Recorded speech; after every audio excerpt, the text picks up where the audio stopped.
व्रत बताइए जिससे मनवांछित फल प्राप्त हो और मन की जो कामना है और कामना भी पूर्ण हो, ऐसा व्रत बताइए।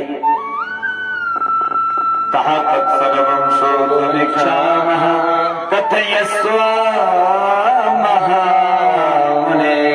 कहा है मुनिराज, आप उसके विषय में बताइए। तो सूत जी कहते हैं, सूतवाच नारदैव संपृष्टो भगवान कमलापति सूर्यस्य दैवा दक्षिणध्रुवं समाहिता। सूत जी ने कहा कि एक बार नारद जी जो है भगवान कमलापति से यही प्रश्न पूछा था कि महाराज जब कलयुग आएगा तो मनुष्य का दुख दूर कैसे होगा। तो उन्होंने यही व्रत बताया था। कहा एकदा नारदो योगी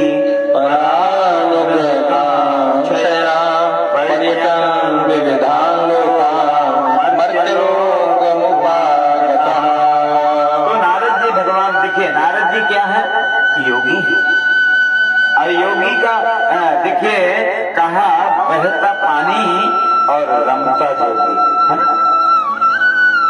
तो कहा यदि पानी एक जगह रुक जाएगा तो वो क्या हो जाएगा?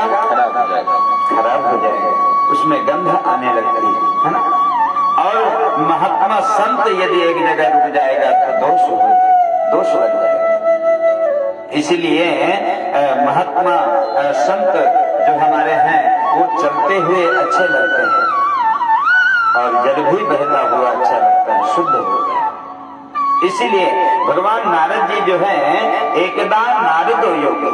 कहा नारद जी योगी हैं और अनेकों लोकों से भ्रमण करते हुए जब पृथ्वी लोक पर पहुंचे तो वहां देखा क्या?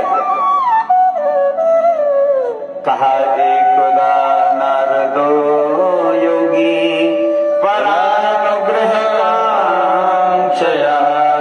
नारद जी जब पृथ्वी लोक पर गए तो देखा तो अनेकों लोकों से भ्रमण करते हुए पहुंचे। नारद जी का जाना क्या है? नारद जी जो है परोपकाराय सताम विभूतया है। संतों का क्या लक्षण क्या है? संतों का जीवन तो परोपकार के लिए है भैया। क्या जीवन? परोपकाराय सताम विभूतया। ये मनुष्य का जीवन इसके लिए नहीं बना है। अपना जीवन तो सभी पालते हैं। देखिए छोटा जो है बच्चा जो है कैसे जो है माँ उसको पालती है, चाहे जीव जैसा है वैसे अपने बच्चों को कैसे विधि से जो है पालते हैं। तो इसीलिए कहा है कि महाराज अपना पालन तो संसार करता है, ये जीवन परोपकाराय सताम विभूतया है। कहा ये जीवन परोपकार के लिए एक दूसरे का सहयोग करना चाहिए, ऐसा नहीं। कहा जब सहयोग करोगे तो संसार में आपकी विख्याति होगी, आपका नाम बढ़ेगा, उन्नति होगी, वृद्धि होगी उससे। इसीलिए नारद जी जब पृथ्वी लोक पर गए तो वहां देखा, क्या देखा? कहा कोई तन दुखी, कोई मन दुखी, कोई धन बिन रहत उदास। आप लेट जाइए, कोई दिक्कत आपको होगी, हाँ वहां पर जो है आराम से लेट जाइए, कोई दिक्कत नहीं। जब तक आपको बैठना है और उतनी देर तक आप आराम से लेट करके भी सुनेंगे तो कोई दिक्कत की बात नहीं है। इसलिए कि शरीर में जब कष्ट रहता है तो भगवान ने कहा है कि कोई भी कार्य शरीर में दुख हो तो वो कार्य नहीं करना चाहिए। इसीलिए तो भगवान नारद जी जो है जब देखा पृथ्वी लोक पर, कहा कोई तन दुखी, कोई मन दुखी, कोई धन बिन रहत उदास। कहा महाराज कोई तन से दुखी है। यहाँ कहाँ पर? ये पृथ्वी लोक, ये जो क्या है? मृत लोक है। कहा मृत लोक में जो है जब देखा, कहा कोई तन से दुखी है, कोई मन से दुखी है और कोई धन से भी दुखी है। और कहा महाराज और कैसे दुखी है वो भी बता दीजिए। कहा कोई तन दुखी, कोई मन दुखी, कोई धन बिन रहत उदास, थोड़े थोड़े सब दुखी। कहा महाराज थोड़े थोड़े तो सभी दुखी हैं। इस जीवन में जो भी मनुष्य है, कहा महाराज थोड़े थोड़े तो सभी दुखी है, फिर सुखी कौन है भैया? कहा सुखी तो वही है, कहा सुखी राम के दास। कहा महाराज सुखी तो वही है जो भगवान का चिंतन करता है, जो भगवान का नाम लेता है। कौन सुखी है? जो भगवान का नाम लेता है। कहा भी गया है कि नाम लेने से कर जाएगा। भगवान का यदि नाम लेते हो तो पार भव से उतर जाएगा। महाराज एकदम पार हो जाओगे भैया। और भगवान देखिए, भगवान का तो खाली करना भगवान को है। कहा करते हो तुम कन्हैया मेरा नाम हो। कहा महाराज करते तो आप हो, नाम इधर हो रहा है।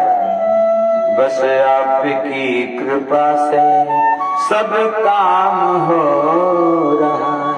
कहा महाराज आपकी कृपा से सारा काम हो रहा है, मगर नाम किसका हो रहा है?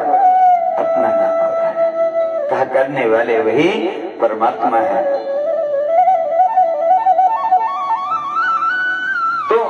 यहाँ पर भगवान नारद जी जब कहा कि सभी दुखी हैं, सुखी तो वही है जो भगवान का चिंतन करता है, जो भगवान का भजन करता है। कहा देखिए यहाँ पर भगवान हमारे जगत गुरु रामभद्राचार्य जी की बड़ी सुंदर रचना है, जो है एक ही लाइन बोलूंगा, जो है ना, ओ करते रहोगे, ओ करते रहोगे भजन धीरे धीरे, करते रहोगे भजन धीरे धीरे, तो मिल जाएगा वो सजन धीरे धीरे, तो मिल जाएगा वो सजन धीरे धीरे, करते रहोगे भजन धीरे धीरे, भजन धीरे धीरे, तो मिल जाएगा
हम लोग मंदिर जाते हैं, है ना, तो मंदिर जाते हैं क्यों?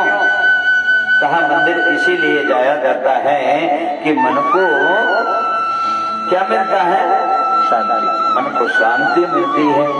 कहा दुनिया देखिए दिन भर तो दुनियादारी में चला जाता है, ये मेरा ये तेरा, है ना, और रहेगा कुछ नहीं, है ना, कि रहेगा साथ में कुछ जाने वाला नहीं है। यही है जो जाएगा, जो आप करोगे। गोस्वामी तुलसीदास जी ने बड़ा सुंदर कहा है कि कर्म प्रधान विश्व करि राखा,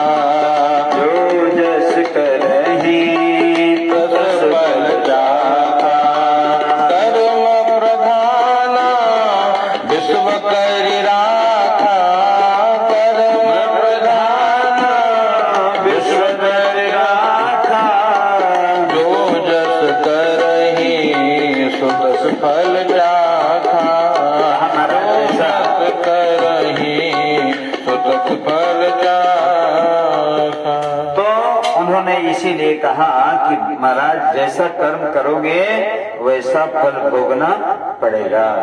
माने जैसा हम बीज बोएंगे तो वैसा काटना पड़ेगा, वहां दूसरा बीज नहीं आएगा, है ना। भाई गेहूं बोएंगे तो भैया गेहूं तो ही काटना पड़ेगा ना, वहां चना कहां से आएगा, नहीं आएगा। तो कर्म जैसा करेंगे तो हमेशा यही ध्यान देना चाहिए कि कर्म हमसे अच्छा ही हो, बुरा कर्म ना हो। भगवान से यही प्रार्थना करना चाहिए। तो भगवान ने कहा, जब ऐसा उन्होंने कहा कि महाराज सभी दुखी हैं, देख करके नारद जी जो है मन में विचार करने लगते हैं और कहाँ जाते हैं, भगवान नारायण के पास जाते हैं। कहा तत्र नारायणं देवं शुक्लवर्णं चतुर्भुजं। और जब पृथ्वी लोक पर नारद जी भ्रमण करते हुए उन्हें जब कुछ भी नहीं मिलता तो भगवान नारायण के पास गए। और नारायण कैसे हैं देखिए, नारायण 4 भुजा धारण किए हुए हैं, शंख चक्र गदा पद्म वनमाला शंख चक्र गदा और वनमाला भी विराजमान है। ऐसे देख करके नारद जी जो है भगवान को, नारायण को देखते रहे। और नारायण तो भैया कौन है, लक्ष्मी पति हैं। कौन है, लक्ष्मी पति। हाँ, तो देखिए यहाँ देखिए सुमति और कुमति यहाँ पर आ जाती है। गोस्वामी तुलसीदास जी ने बड़ा सुंदर कहा कि जहाँ सुमति तहाँ संपत्ति नाना, जहाँ सुमति जहाँ संपत्ति नाना, जहाँ सुमति तहाँ संपत्ति नाना, जहाँ कुमति तहाँ विपत्ति निदाना, जहाँ कुमति तहाँ विपत्ति निदाना। सुमति है, एक कुमति है। सुमति का मतलब क्या होता है कि जो मिलकर के चलना, एक दूसरे का सहयोग और मिलकर के ही परिवार को, जैसा परिवार है तो उसको मिलकर के साथ में चलोगे तो अच्छा रहेगा। और जहां कुमति आ जाएगी तो फिर इधर उधर हो जाएगा। तो नारद जी जब देखा, नारद जी नारायण के पास चले जाते हैं, विष्णु लोक को जब जाते हैं तो भगवान नारायण को देखा, नारायण शेष सैया पर विराजमान है और लक्ष्मी जी चरण दबा रही हैं। काफी देर जब हो जाती है तो भगवान नारद जी ने, नारायण ने कहा कि प्रभु कैसे आगमन हुआ है आपका। कहा नमो मांग मना सीताय रूपाय नांत सक्तये। कहा प्रभु कैसे आगमन आपका हुआ है। नारद जी ने कहा कि प्रभु इसलिए आगमन हुआ है कि प्रभु आप तो सब कुछ जानते हैं, आपको कुछ बताने की जरूरत नहीं है। भगवान से क्या बताना, वो तो सब जानते हैं। तो उन्होंने क्या कहा, कहा आदि मध्य अंतहीना निर्गुणाय गुणात्मने सर्वेषाम् आदिभूताय भद्रानाशने। महाराज आप तीनों गुणों को जान रहे हो, आदि और मध्य और अंत, भूतकाल, भविष्य और वर्तमान। आप तीनों कालों को जान रहे हैं, आपको बताने की जरूरत नहीं है किसके लिए आया हूँ। ऐसे नारद के वचनों को सुन करके उन्होंने कहा कि महाराज बताइए क्यों आगमन हुआ है।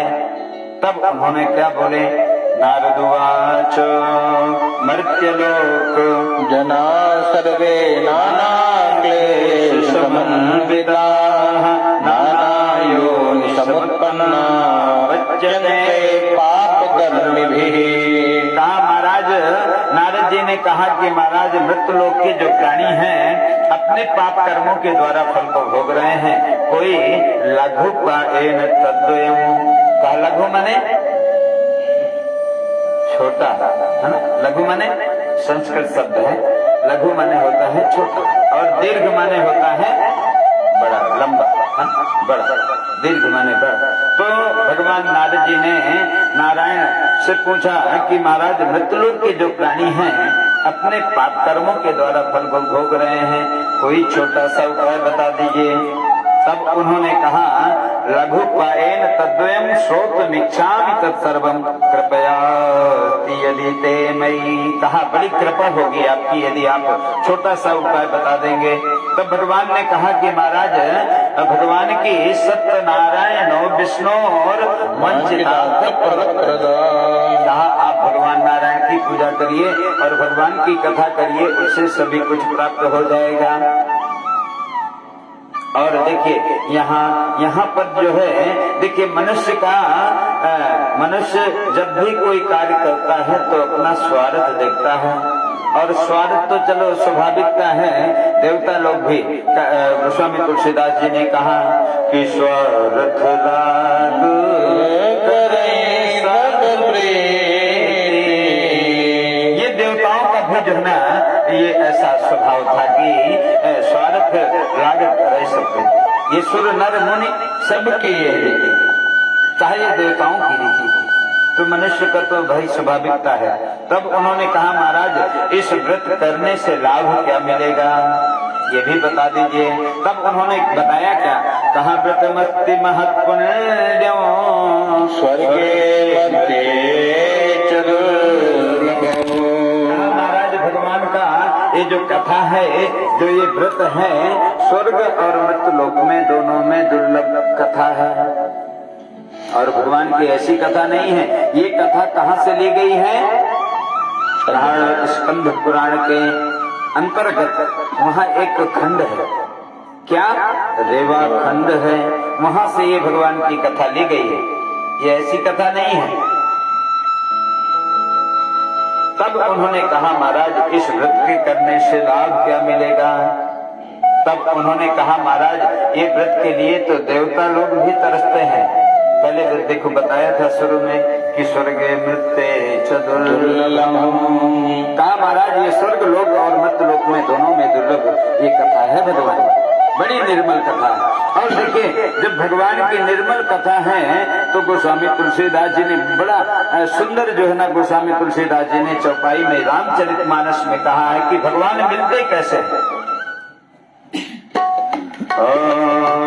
निर्मल मन जन सो मोहि पावा, निर्मल मन जन सो मोहि पावा, मोहि कपट छल छिद्र न भावा, मोहि कपट छल छिद्र न भावा। कहा यदि मुझे निर्मल मन से यदि बुलाते हो तो जरूर मैं यहाँ आ जाता हूँ।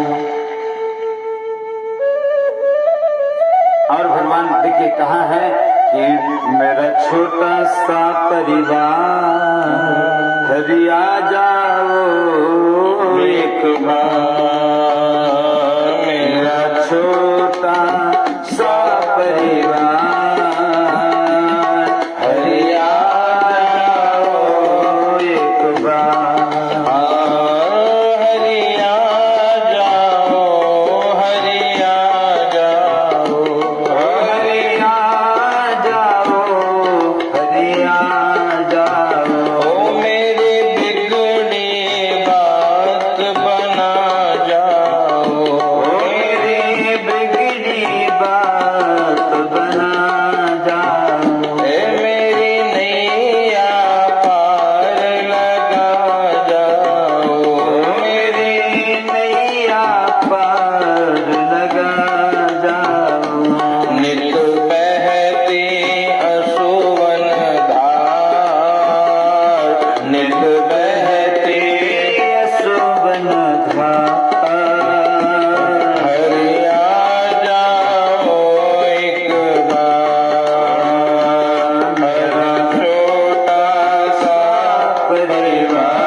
कहा भगवान की कथा, इसीलिए कहा कि महाराज इस कथा करने से लाभ तो यही होगा। कहा महाराज ये कथा सब कुछ देने वाली है। भगवान ने कहा क्या?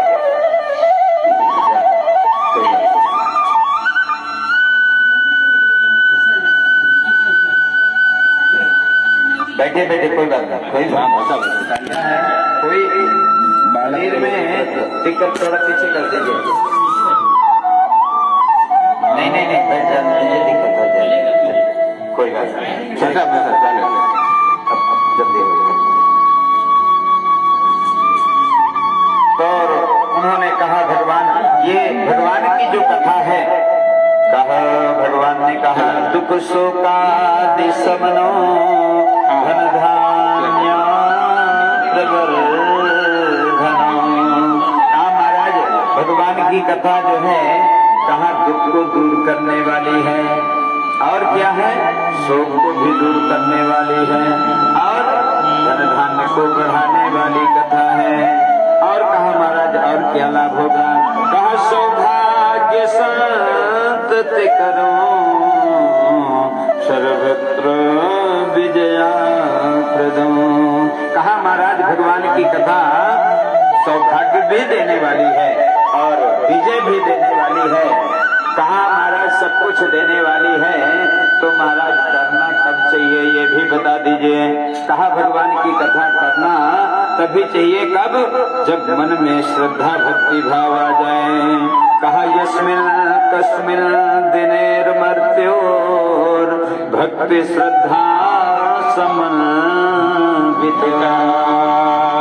कहा महाराज जब मन में भक्ति आ जाए और श्रद्धा आ जाए तो भगवान की कथा श्रवण कर लेना चाहिए। और कहा जब मन में भक्ति आए और श्रद्धा आ जाए तो भगवान की पूजा कर लेना चाहिए, उसमें कोई विचार नहीं करना है। तो इसीलिए उन्होंने कहा यस्मिन् कस्मिन् दिनेर्मर्त्योर भक्ति श्रद्धा समन्वित। तो कहा ये भगवान की कथा श्रद्धा भक्ति भाव से बंधु बांधवों के साथ में भगवान की कथा करना चाहिए। कहा नैवेद्यों भक्ति तो दद्यात् सबादं भक्षम् रंभात् फलं घृतं क्षीरं कहा महाराज आपने तो सब कुछ बताया है, मगर इसकी सामग्री क्या है? कहा भगवान का गोधु रंभा फलम घृतम क्षीरम, माने रंभा फल माने केलों से भगवान का मंडप बनाना चाहिए, और गोधु मत्स्य चूर्णकम माने गेहूं के आटे का चूर्ण बना करके भगवान का प्रसाद लगाना चाहिए, या फिर रवा प्रसाद लगा देना चाहिए। कहा ऐसे उसको जो है श्रद्धा भक्ति भाव से धूप दीप आदि नैवेद्य भगवान का पूजन करके भगवान की कथा श्रवण करना चाहिए, और बंधु बांधवों के साथ में करना चाहिए। और कथा के उपरांत या बाद में भगवान का संकीर्तन करना चाहिए। नृत्य गीतों कहा नृत्य गीत कीर्तन भजन भी करना चाहिए। ऐसे श्रद्धा भक्ति भाव से यदि भगवान की पूजा किया जाए तो भगवान की बड़ी कृपा होती है। जय जय श्री स्कंद पुराणे रेवाखंडे सत्यनारायण कथायां प्रथमोऽध्यायः बोध्य सत्यनारायण।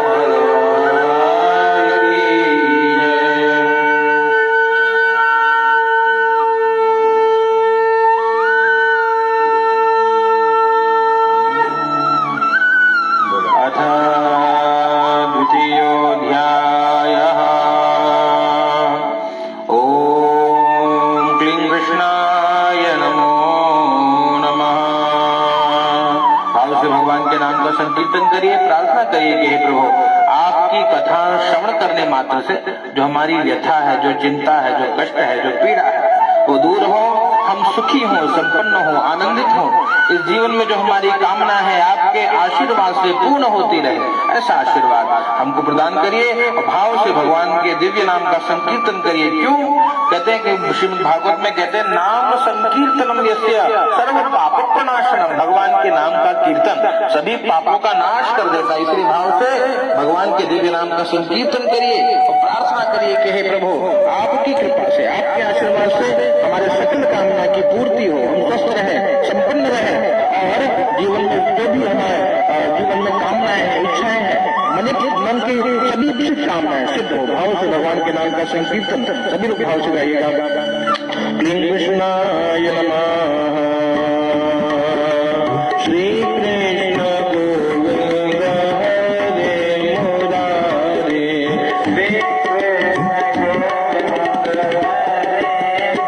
मुरारे, नाथ नारायण वासुदेव, हे नाथ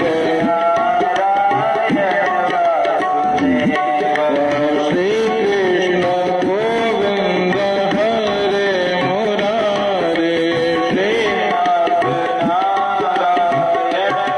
श्री जिहवे स्वामृत में देवा, गोविंद धर्माधरे ते, गोविंद दामोदर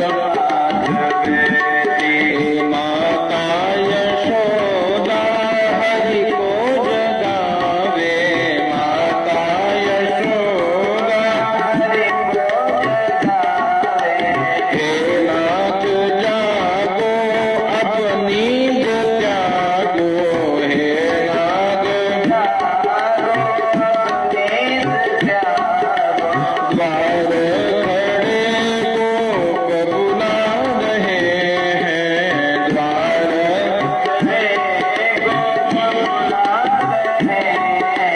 हे नाथ नारायण वासुदेव, हे नाथ नारायण श्री कृष्ण गोविंद हरे मुरारे, हे नाथ नारायण क्लीं कृष्णाय नमः। दूसरे अध्याय की कथा कहते हैं ब्राह्मण देवता की कथा। कश्चित् काशीपुरे रम्ये यासी विप्रो अति निर्धना, शूद्रोद्भ्या व्याकुलो भूत्वा नित्यं ब्राह्मण।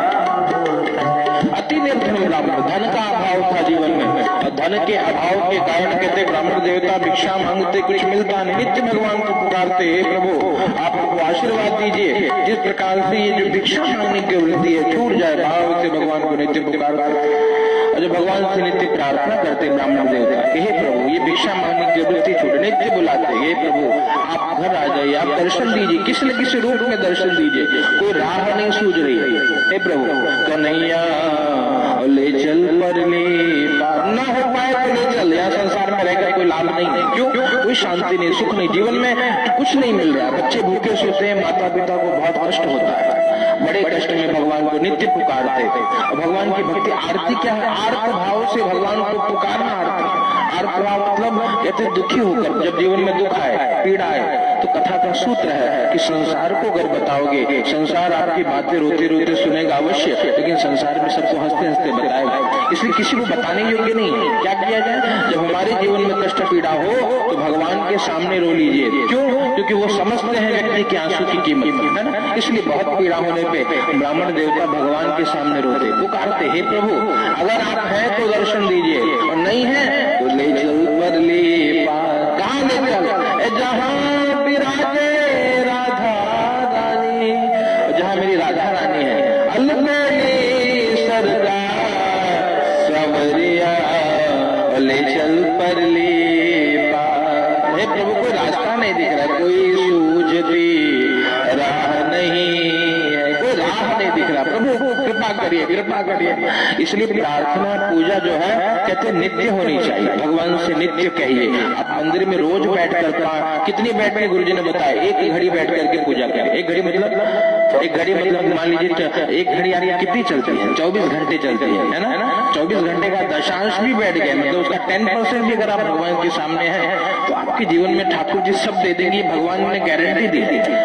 भगवान कहते हैं अनन्यास चिंतयन्तो माम ये जना पर्युपासते तेषां नित्याभियुक्तानां योगक्षेमं वः। भगवान कहते हैं मैं इसको योग दूंगा। योग मतलब जो कुछ माइनस है उसको प्लस कर देंगे। योग मतलब ऐड, है ना। आपके जीवन में जो जो कम है वो आपको मिल जाएगा। चाहे जिसका विवाह नहीं होगा, क्या होगा, यही पूछा था नारद जी ने, क्या होगा। कहते भैया धन धान्य मिलेगा, धन धान्य प्रवर्धन सौभाग्य संतति कर्म। जिसका विवाह नहीं होता विवाह होगा, जिसके जीवन में धन का अभाव है धनवान बन जाएगा। धान्य का भोजन की समस्या है तो प्रभु की कृपा से भोजन भजन होने लगेगा। अगर ठाकुर जी की कामना है कि भगवान यहाँ तो बहुत आनंद नहीं है संसार में, थोड़ा ले चलिए अपने पास और वापस आना न पड़े। जैसे आप गरुड़ पुराण आदि को श्रवण करें, कहते हैं मनुष्य जो है 84 लाख योनि धारण करता है। इसका मतलब 84 लाख उसको बॉडी से मिलते हैं, शरीर मिलते हैं। कभी कुत्ता बनता है, कभी मच्छर बनता है, कभी अपने कर्म के अनुसार। जब गरुड़ पुराण सुनेंगे, है ना, तो जिसने लोगों का बहुत शोषण किया है ना, कहते हैं वो अगले जन्म में मच्छर बनता है और मच्छर की मुक्ति केवल ऐसे हो जाते हैं, मुक्त हो गया। इतनी जीवन कितना जीवन है, इतना जन्म लिया और तुरंत सीधे एक थप्पड़ लगा सीता रहा। कहने का अभिप्राय ये है कि इस प्रकार से 84 लाख शरीर है, उसमें पशु पक्षी लताएं भी हैं। ये पशु भी वो भी सजीव है ना, निर्जीव नहीं है, उनके अंदर भी जीव है। इसलिए कहते हैं वृक्ष को काटना पाप है ना। वृक्ष लगाइए, खूब लगाइए। वृक्ष को काटने से जीवन में समस्याएं आने लगेगी। इसलिए हमारे यहाँ जब बहुत समस्या आती है, जैसे मान लीजिए ईश्वर की कृपा है, प्रकृति का वरदान है कि वट के वृक्ष, बरगद के पेड़, पीपल के पेड़ हमको लगाने नहीं है। ये नेचर ने एक व्यवस्था करके रखी है कि जब आप लगाओगे तो लगेगा भी नहीं। कि आप सोचोगे बरगद का बीज लाके लगा दो और वो पेड़ हो जाए, तो संभव नहीं है। कैसे होगा, एक प्रोसेस भगवान ने बना दिया है कि वो जो पशु जो पक्षी है उसके बीज को खाता है, बरगद के या पीपल के फल को खाता है, उसके मल के द्वारा जो निकलता है वो प्रोसेसिंग के दौरान वो जहां पड़ जाए वही पेड़ हो जाएगा। आपने किसी ने देखा कि पीपल का पेड़ छत पे भी है, कहीं भी आप देखो पीपल लग चुका है, बरगद किसने लगाया, क्यों, ये प्रकृति ने व्यवस्था करके रखी है।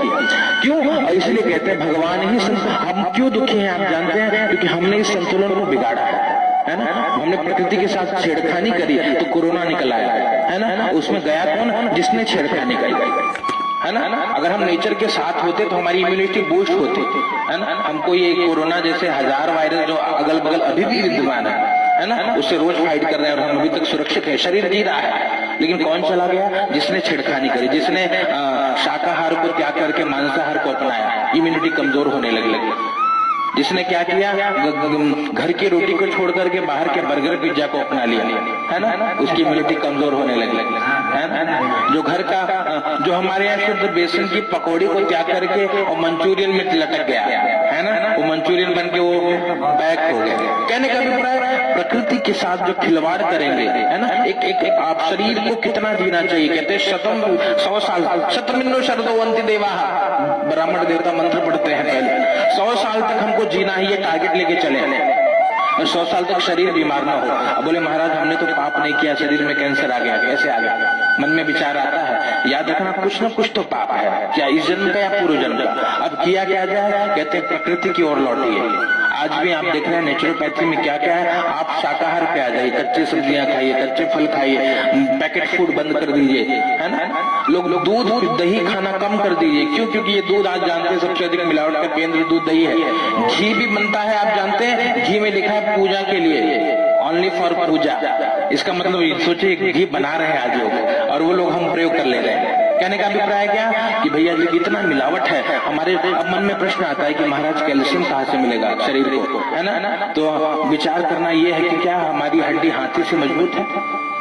जितना भी दूध खा लो, पर हाथी ने कितना, कौन सा गाय का भैंस का दूध पिया, जब तक उसकी माँ ने दूध पिलाया हाथी ने पिया, उसके बाद क्या वो कमजोर है, उसको पोलियो हुआ है, बिल्कुल स्वस्थ है पूरी तरह। तो हमको प्रकृति के साथ है, माँ ने जितना दूध पिला दिया उतना दूध सफिशिएंट है हमारे लिए। बाकी करना क्या है, आप शाकाहारी हो, शाक पियाइए, सब्जियां कच्चे खाइए, बहुत उसको तल कर मसाले। ये क्यों बताया जा रहा है, कथा यही है जो जीवन को सुधार दे। और सुधरेगा कैसे, जब हम प्रकृति की ओर लौटेंगे। यहाँ पे ब्राह्मण देवता क्यों दुखी, प्रकृति से दूर थे, नेचर से दूर थे। शांति कहाँ ढूंढते, घर घर ढूंढते। लक्ष्मी कहाँ ढूंढते, दूसरों के यहाँ ढूंढते। उनको भैया भगवान को बुलाते, भगवान दर्शन दीजिए, दर्शन दीजिए। प्रभु आए एक बूढ़े ब्राह्मण का रूप लेके। बूढ़े ब्राह्मण को देखा, मन में श्रद्धा भई और हाथ जोड़ के पूछा कि महाराज आपको देख के बड़ा अच्छा लग रहा है। बोले आजा बेटे, किसको बुला रहा था तू? बोले भैया मैं भगवान को बुला रहा था। चल तू, उन्होंने कहा कि मान ले मैं तेरा भगवान, पूछ क्या दिक्कत है तुझे, समस्या है कोई? बोले हाँ हमारा समस्या है तो बहुत है, कुछ बताऊं? बोले हाँ बिल्कुल बताइए। शांति भगवान ने क्या किया? कहते भगवान ने आदर पूर्वक पूछा और जब आदर पूर्वक उनसे श्रवण किया कि भगवान हे प्रभु मैं बहुत दुखी हूँ, भिक्षा तो मांगता हूँ, कुछ मिलता नहीं है, मेरे बच्चे भूखे सोते हैं, मेरा परिवार भूखा सोता है, कुछ नहीं मिलता। अगर कोई उपाय यदि जाना से कृपया कथया प्रभु, उपाय जानते हो तो बता दो, कोई सॉल्यूशन है मेरे प्रॉब्लम का? तो भगवान ने कहा एक सॉल्यूशन है भैया आपके लिए जो आप कर पाओगे। क्या है वो? कहा सत्यनारायणं देवा यजे चैव निशा। सत्यनारायण भगवान का व्रत, तस्य तुम पूजनम विप्र पुरुषवा व्रतम उत्तमम। कहते हैं भगवान सत्यनारायण का सबसे उत्तम व्रत है, वो करिए। क्या व्रत? सत्यनारायण व्रत, बड़ा सरल है। बाकी श्रीमद् भागवत करेंगे 7 दिन भागवत की यज्ञ में बैठना होगा, रामचरित मानस करेंगे 9 दिन बैठना होगा। सत्यनारायण भगवान के लिए एक घड़ी, कहते हैं एक किसी भी क्षण, सुबह शाम दोपहर जब मौका मिले, भाव से भगवान का पूजन करिए, भाव से तुलसी अर्पित करिए ठाकुर जी को और भाव से कथा सुनिए, कल्याण हो जाएगा। इस प्रकार से उनको बता दिया। और यहाँ पे विधानम च व्रतस्यापि विप्राया भाष्य, कहते हैं यत्न पूर्वक, कहते हैं विधान को बता करके भगवान वहां से अंतर ध्यान हो गए। सत्यनारायणो वृद्धा तत्रैवांतर धीयते, भगवान सत्यनारायण अंतर ध्यान हो गए। मन में श्रद्धा हुई कि अभी कोई यहाँ बाबा जी थे, कहाँ चले गए? मन में श्रद्धा आई कि नहीं कोई भगवान, कोई महापुरुष थे, घर पे गए। अब पूरी रात चिंता सता ली गई। क्यों चिंता? इसलिए कि कहां से सामग्री आएगी, कैसे भोजन होगा, कैसे भजन होगा, कैसे मैं सेवा करूंगा। पूरी रात बीत गई और रात बीतने के बाद भोर भया, भोर की शंख बजी है, श्रवण किया, मन आह्लादित हुआ। भोर भई दिन चढ़ गया मेरी मैया, हो रही जय जय कार मंदिर विच आरती, जय मां ओ पहाड़ा वाले आरती, हे मां वैष्णो रानी आरती, मां मुंबा देवी महारानी आरती। सुनो आरती सुनाई पड़ी, घंटी सुनाई पड़ा, शंख सुनाई पड़ा। उठे महाराज प्रातः काल उठ करके अपनी माता पृथ्वी को प्रणाम किए, अपना कर दर्शन किया। ये विधान है, आप प्रातः काल उठिए, माता पृथ्वी को प्रणाम करें, है ना, और उसके बाद कर दर्शन करिए। कराग्रे वस्ते लक्ष्मी, कर मूले सरस्वती, कर मध्य तो गोविंद, प्रभाते कर दर्शन, प्रातः काल हाथ का दर्शन करिए, विधान है। उसके बाद क्या करिए? उसके बाद वो करिए जो मेरे राम जी करते थे। क्या करना? प्रातः काल उठ के रघुनाथा, मात पिता गुरु नावे माथा। अपने माता के, पिता के, गुरुजनों के चरणों में शीश झुकाइए। कहते हैं भैया तकदीर को बदल देती है माँ बाप की कृपा, माँ बाप की दुआ, माँ बाप का आशीर्वाद। इसलिए बहुत जरूरी है प्रातः काल उठे, शीश झुकाइए। कितना भी कोई अभागा हो, भगवान कहते हैं भैया उसने माँ के चरणों में सर झुका लिया, उसका सारा काम, बिगड़े हुए काम बनने लगते हैं। आज भी विडंबना है, आजकल के मॉडर्न बच्चे कहेंगे ना ना ना ये हमसे नहीं होगा, सिर झुकाना ये सब काम महाराज, ये सब ओल्ड फैशन है, हम तो अपडेट हो चुके हैं, है ना। और ये अपडेशन ही लोगों को समस्या दे रही है। अब क्यों? इस शास्त्र की बात मैं विरोध नहीं कर रहा हूँ, शास्त्र में लिखा है अभिवादनशील नित्यम वृद्धोपसेविनः चत्वारो यस्य वर्धन्ते आयुर्विद्या यशो बलो। जो अभिवादनशील है, जो अपने माता पिता, गुरुजनी, दादा दादी, नाना नानी की सेवा करता है, 4 चीजें उसकी अपने आप बढ़ने लगती है। वो 4 क्या है? कहते हैं आयु बढ़ती है उसकी, आयु। दूसरा क्या बढ़ेगा? विद्या, उसका नॉलेज बढ़ेगा, आयु विद्या। तीसरा उसका यश बढ़ेगा, समाज में उसकी ख्याति बढ़ेगी। और चौथा उसका बल बढ़ेगा। ये कृपा है, इसलिए कहते हैं हम इससे वंचित हो रहे हैं और इसलिए हम अभागे हैं, दुखी हो रहे हैं। ब्राह्मण देवता आज उठे, माता पिता के चरणों में शीश नवाया, प्रणाम करके माँ बाप ने पूछा भैया अरे आज तक तो आया नहीं बेटा, आज तू बड़ा आके आशीर्वाद ले रहा, कहाँ? बोले आज भगवान का पूजा करना है। क्यों? तो बोले भगवान का पूजा करने के पहले मातृ पितृ चरण कमलेभ्यो नमः करना पड़ता है, इसलिए हम आपके चरणों में आशीर्वाद दीजिए। बोले चल भगवान तेरी बुद्धि शुद्ध करे बेटे, तेरा दरिद्रता दूर हो जाए। और इस प्रकार के माँ बाप से आशीर्वाद दिया। और क्या किया? हमारे गुरुदेव भगवान कहते हैं भैया जीवन में आज देखिए पूजा करने के लिए भारतीय परिधान को धारण करना होता है। जीन्स टी शर्ट और ट्राउजर पहन के पूजा ना होता है ना। कैसे करना चाहिए? भारतीय हो सके तो धोती इत्यादि धारण करिए, है ना। और ये महाराष्ट्र में आपने देखा है काफी लोगों ने परंपरा को अभी भी जीवित रखा है ना, कि वहां बैठेंगे तो टोपी लगाएंगे। महाराज टोपी आप लोग टोपी नहीं है, टोपी ठेवा ऐसा ही टोपी लगाओ, विधान है, परंपरा है ना। धोती लगाएंगे बढ़िया विश्व ये विधान देवम भूतवा देवम यजे कहते हैं भैया देवता बनकर के देवता की सेवा होनी चाहिए। और यहाँ भैया जीन्स टी शर्ट और पहन के बैठ के पूजा करें तो ये संभव नहीं है, इसे लाभ नहीं। कहते जैसे हो भगवान के जैसे बनने का प्रयास करिए। इसलिए कहते हैं जैसे राम है वैसा बनने का प्रयास करेंगे तो सुखी हो जाएंगे, आनंदित हो जाएंगे। राम जी ने जो किया वो करना चाहिए और कृष्ण ने जो कहा वो करना चाहिए, तो जीवन में आनंद की प्राप्ति होती है। ब्राह्मण देवता ने क्या किया? हम तो हिंदू हैं, हिंदू कहाएंगे और राम चरणों में बलि बलि जाएंगे। हम तो हिंदू हैं, हिंदू कहाएंगे राम चरणों में बलि बलि जाएंगे। गुरुदेव भगवान का बहुत प्यारा पद है, ध्यान से श्रवण करिए और गाइए। हम तो हिंदू हैं, हिंदू कहाएंगे राम चरणों में बलि बलि जाएंगे। हम तो हिंदू हैं, हिंदू कहाएंगे राम चरणों में बलि बलि जाएंगे। गीता रामायण भागवत बाँचेंगे हम, गीता रामायण भागवत बाँचेंगे। राम कीर्तन में झूम झूम नाचेंगे हम, राम कीर्तन में झूम झूम नाचेंगे हम। अपने शीश पे चुटिया रखाएंगे राम चरणों में बलि बलि जाएंगे। अपने अंगना में तुलसी लगाएंगे राम चरणों में बलि बलि जाएंगे। कहते इस प्रकार से हम अगर हिंदू हैं तो हम कहते हैं भैया मानिए स्वयं हिंदू है तो हिंदुत्व को बचाना हमारी जिम्मेदारी है। क्या करिए? आंगन में तुलसी लगाइए, शीश में चोटी लगाइए, माथे पे चंदन लगाइए। ये नियम है। आंगन में गौ माता हो, गौ माता की सेवा हो, ये सब अगर नियम होगा तो व्यक्ति स्वयं प्रसन्न होगा, व्यक्ति जीवन में समृद्ध होगा, संपन्न होगा। गौधन की बड़ी आवश्यकता है।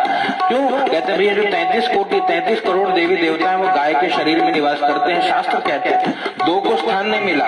गौ माता जब सबका रजिस्ट्रेशन कर रही थी कि आओ भैया एक एक रोए में बैठो सब लोग आके, 2 लोग रह गए अभिमान की घमंड के कारण हम क्या करने जाएंगे। कौन कौन बचा? कहते हैं लक्ष्मी जी रह गई और गंगा मैया। गंगा बोली मैं तो जगत को पावन करती, कहाँ गाय के रोम में बैठो, मुझे नहीं जाना, मैं अपने आप पे कल्याण करूंगी सब।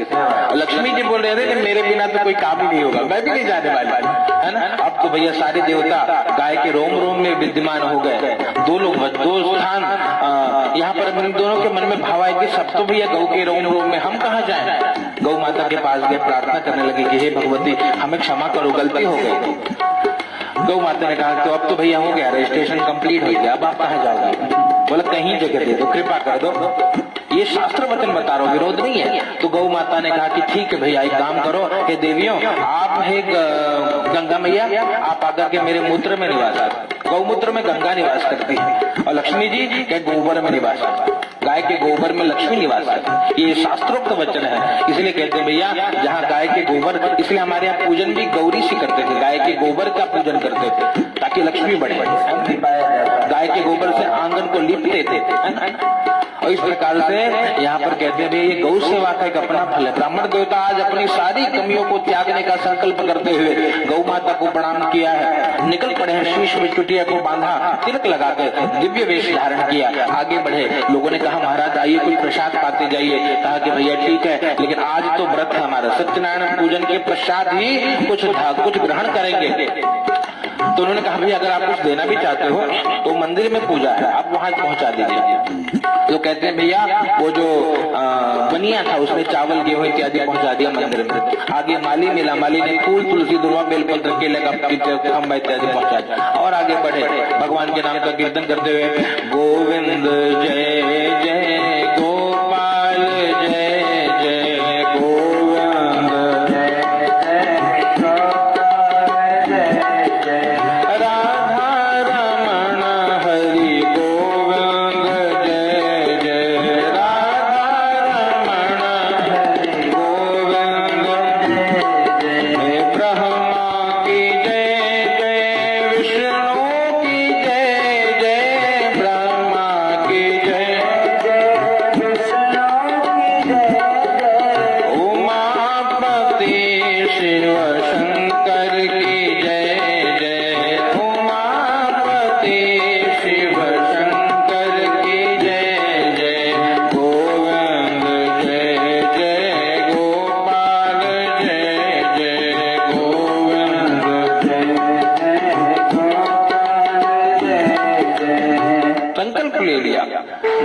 संकीर्तन करते हुए आगे बढ़े। लोगों ने बहुत सहयोग किया, सबने सब दिया। जब मंदिर में पहुंचे ब्राह्मण देवता देखे भगवान की कृपा से सारी सामग्री वहां उपस्थित थी, उपलब्ध थी। भगवान को धन्यवाद किया। भैया पूछा किसने दिया? कहा भैया गांव वालों ने सहयोग किया, आप जो निकले हो है ना, सब लाकर मंदिर में पहुंचा दिया सबने। प्रेम से बैठे ब्राह्मण देवता को प्रणाम किया, क्योंकि बंदों प्रथम महीसुर चरण। ब्राह्मण देवता को प्रणाम करके कहा कि प्रभु आज हमें भगवान की दिव्य कथा का रसपान कराइए। बड़े प्रसन्न होकर के उनको भाव से भगवान का पूजन करवाया। ब्राह्मण देवता ने भाव से तुलसी अर्चन करवाया, भाव से कथा श्रवण कराया, भाव से यज्ञ करवाया, हवन इत्यादि कर्म करवाया। प्रसन्न होकर के ब्राह्मण को जो दक्षिणा एकत्रित भई थी सारी सामग्री उठा करके प्रदान करके प्रणाम किया। प्रभु आपकी कृपा से हृदय को बहुत शांति मिली है। इससे भगवान से यही प्रार्थना कि ये अवसर मुझे मिलता रहे, है ना। भगवान की जब ये प्रार्थना कहते हैं भगवत कृपा से धीरे धीरे धन धान्य बढ़ने लगा, है ना। याद रखना सत्कर्म का फल अवश्य मिलता है। धन धान्य सब कुछ बढ़ने लगा, धीरे धीरे सब कुछ मिल गया। जहाँ कुटिया थी कहते एक राजा के घर में पूजन करने गए, राजा ने महल दे दिया इनको, राजा ने बहुत सारी भूमि दे दिया, मंदिर बनाकर दे दिया। बैठ करके भाव से भगवान की कथा श्रवण करने लगे, भगवान का पूजन करने लगे, वहाँ यज्ञ होने लगा, विद्यार्थियों को विद्या मिलने लगी, गौ माता के लिए गौशाला खोल दिया। ब्राह्मण देवता ने धन का सदुपयोग किया है और कहते हैं भगवान की इतनी कृपा कि भैया आप धीरे धीरे सब कुछ मिल गया। उनका एक मित्र लकड़हारा गांव में आकर के पूछता है कि वो ब्राह्मण देवता कहाँ, आजकल मांगने नहीं आते। कहा नहीं अब वो बहुत बड़े सेठ हो गए हैं। बोले क्या बात कर रहे हो? बोले वो जो दिख रहा है ना आपको, जहां तक दिख रहा है सब उनका ही है। बड़ा आश्चर्य हुआ। बोले नहीं नहीं ऐसे नहीं हो ही नहीं सकता, ये इम्पॉसिबल है। बोले जाके देखो भैया भगवान कौन है? कहते भैया जो इम्पॉसिबल को पॉसिबल बनाना वही भगवान है। बोले अच्छा। लकड़ी को बाहर रख करके प्रवेश किया, आगे गए और देखा, पूछा कि महाराज ये किसने दिया? कहा भाई ये भगवान ने दिया है।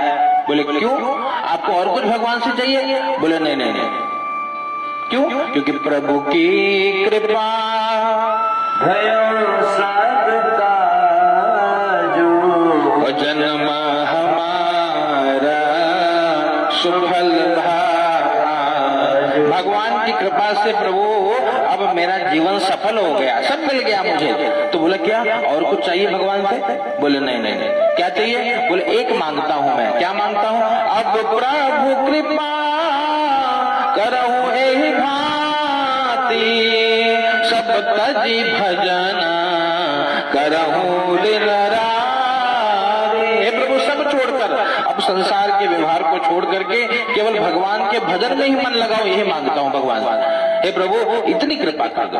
और जब देखिए जीवन में भक्ति आ जाती है, जीवन में कहते व्यक्ति संसार से वैराग्य हो जाता है, भगवान में राग हो जाता है। और जिस दिन भगवान में राग होने लगा व्यक्ति नहीं रहा, वो भक्त बन गया। और भगवान कहते हैं ऐसे भक्तों के मैं अधीन हूँ, अहम भक्त पराधीन।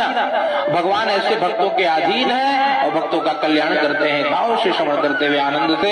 और यहाँ पे लकड़हारे ने कहा मुझे भी विधान बता दीजिए। कहा भैया आप सारा विधान उनको बता दिया, लकड़ी को बेचने निकले, दुगुना मूल्य मिला, भाव से ब्राह्मण देवता को बुला करके पूजन किया, इनके भी धीरे धीरे सारे बिगड़े काम बनने लग गए। तब से संकल्प कर लिया जब जब जीवन मिलेगा, जब जब समय मिलेगा, जब जब दोनों ब्राह्मण देवता और लकड़हारा समय निकाल करके भगवान का पूजन करते, यहाँ सुखी रहे। शरीर को त्यागने के बाद भगवान के धाम को गए। जय जय श्री कृष्ण पुराणे रेवाखंडे सत्यनारायण व्रत कथाया अथ द्वितीयोऽध्याय।